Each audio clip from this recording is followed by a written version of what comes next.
So ఈ అంశం గురించి మనతో మాట్లాడతాం కాంగ్రెస్ పార్టీ ప్రతినిధి డాక్టర్ శివకుమార్ గారు ఉన్నారు. శివకుమార్ గారు నమస్తే అండి. శివకుమార్ గారు, అంటే సాయి గారు నమస్కారం. ప్రధానంగా వస్తున్న ఆరోపణ ఏంటంటే మొన్నటి వరకు విద్యార్థులు జరిగిన ఈ ఉద్యమంలో ఎప్పుడైతే కాంగ్రెస్ పార్టీ ఎంటర్ అయిందో మొత్తం డైవర్ట్ అయిపోయింది. దీంట్లో సంఘ విద్రోహ శక్తి అందరూ ప్రవేశించేశారు. సోనం వాంగ్చుక్ ఆమరణ నిరాదీక్ష చేస్తున్నంతసేపు సైలెంట్గా ఉన్న రాహుల్ గాంధీ గారు ఆ తర్వాత దీన్ని హైజాక్ చేసి మీ పార్టీ రాజకీయ ప్రయోజనాల కోసం దీన్ని వాడుకుంటాననేది బీజేపీ చేస్తున్న ప్రధాన ఆరోపణ. ఏమంటారు మీరు దీనికి? ముందుగా స్వతంత్ర టీవీ ప్రేక్షకులకు, మీకు, పశుపతి గారికి, వెంకటేశ్వర గారికి నమస్కారం.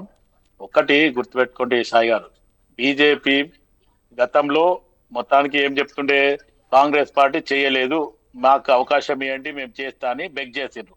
ఈ రోజు ప్రజలు వాళ్ళకి ఆశీర్వాదించారు. 12 సంవత్సరాల నుంచి మీరు ఎందుకు చేస్తలేరు? ఏ ఏ ఒక్క హామీ అన్నా మీరు ఇచ్చిన హామీని పూర్తి చేసిండ్రా? మీరు విభజన హామీ చట్టం పూర్తి చేసిండ్రా? లేకపోతే ఇంకా నిధుల పరంగా ఏమన్నా ఇచ్చిండ్రా? ఇంకా మేము ఇది చేసినాము 12 సంవత్సరాల మా అభివృద్ధి ఇది అని చెప్పుకోవడానికి ఏమైనా ఉందా? ఏమి లేదు. ఈ రోజు మొత్తానికి యువకులని రెచ్చగొట్టింది ఎవరు? బీజేపీ ప్రభుత్వం కాదా? వీళ్ళకి సంబంధించిన జడ్జి గారు కాదా? మొత్తానికి ఈ రోజు కాక్రోజ్ అనే రకంగా మీరు పెట్టినందుకు ఈ రోజు కాక్రోజ్ జనతా పార్టీ అని చెప్పి యువకులల్లా ఆవేశంతో, ఆక్రోశంతో ముందుకు వచ్చి వాళ్ళు చేస్తూ ఉంటే, ఈరోజు అన్ని పార్టీలు, ఈ రోజు ఇండియా కూటమి కానీ కాంగ్రెస్ పార్టీ కానీ అప్పట్లో కూడా మేము మద్దతు ఇస్తున్నామని చెప్పి ఎన్నో డిబేట్లు మనం మాట్లాడడం జరిగింది.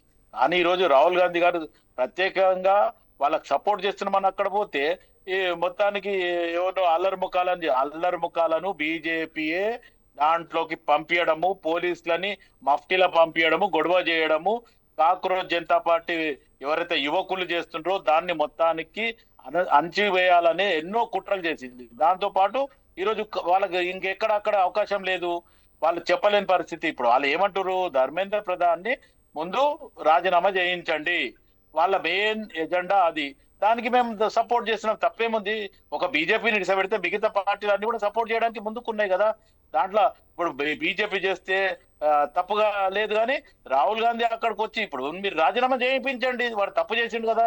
పిల్లలని అందరినీ ఒక మంచి డాక్టర్లు కావాలి, భారతదేశం మొత్తంలో ఒక మంచి డాక్టర్లు కావాలి అనే రకంగా నీట్ ఎగ్జామ్ పెట్టారు. ఆ నీట్ ఎగ్జామ్ ని పేపర్ లీక్ చేసి మీరు బ్లాక్ లో చేస్తే కొన్నోడు ఏమవుతాడు? రేపు కల్పిట్ అవుతాడు. రేపటి దినం ఆల్రెడీ కాక్రోజ్ జనతా పార్టీ ఎవరైతే యువకులు చేస్తుండ్రో వాళ్ళకి కాంగ్రెస్ పార్టీ మద్దతుగా ఉంటుంది. ఇప్పుడు గతంలో కూడా మొన్న మనం చూడడం జరిగింది, తమిళనాడులో కూడా విజయ్ ని ఎంత అరాచకం చేసిండ్రు.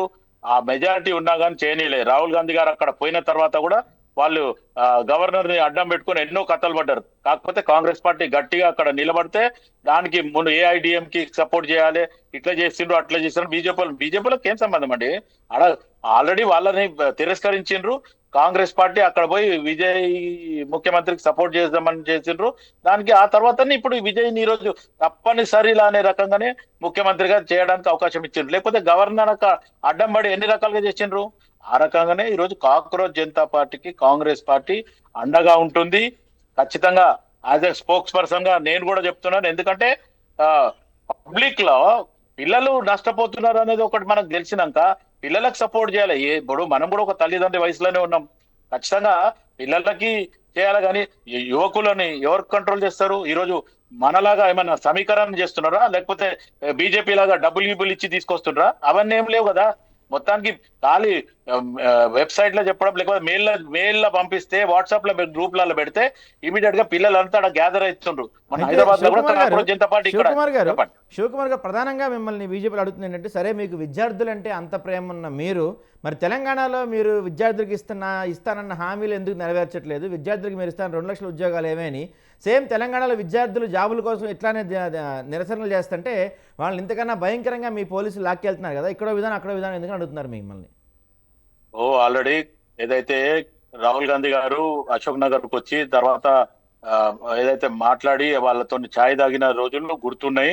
దానికి ఆల్రెడీ మొన్ననే హైకమాండ్ రేవంత్ రెడ్డి గారికి కూడా చెప్పడం జరిగింది. ఏదైతే మనం ఇచ్చిన మాటని ఖచ్చితంగా నెరవేర్చాలా, దాని మీద కాన్సన్ట్రేట్ చేయండి అని చెప్పి మన హైకమాండ్ రాహుల్ గాంధీ గారు కానీ, ప్రియాంక గాంధీ గారు కానీ, మల్లికార్జున్ ఖర్గే గారు కానీ, లేకపోతే వేణుగోపాల్ గారు కానీ మొత్తానికి హైకమాండ్ ఢిల్లీకి పిలిచి రేవంత్ రెడ్డి గారికి ఓపెన్ గా చెప్పడం జరిగింది. మనం ఇచ్చిన హామీలు పూర్తి చేయాలా, ఖచ్చితంగా ఈ యూత్ కమిషన్ కూడా ఏర్పాటు చేస్తాం, దాన్ని కూడా చేయాలని చెప్పి మన రేవంత్ రెడ్డి గారికి చెప్పడం జరిగింది. దాని తర్వాత మొత్తానికి మార్పులు ఉన్నాయి. ఇంకోటి ఏమంటే కాంగ్రెస్ పార్టీ వచ్చిన తర్వాత కేసులు ఉన్నాయని పక్కన చెప్పి ఈరోజు దగ్గర దగ్గర 60,000 నుంచి 70,000 రూపాయల 70,000 ఉద్యోగాలు అయితే ఇవ్వడం జరిగింది కదా. మొత్తానికి మేము 10 ఏళ్ళ బీఆర్ఎస్ చేసినట్టయితే చేయలేదు కదా.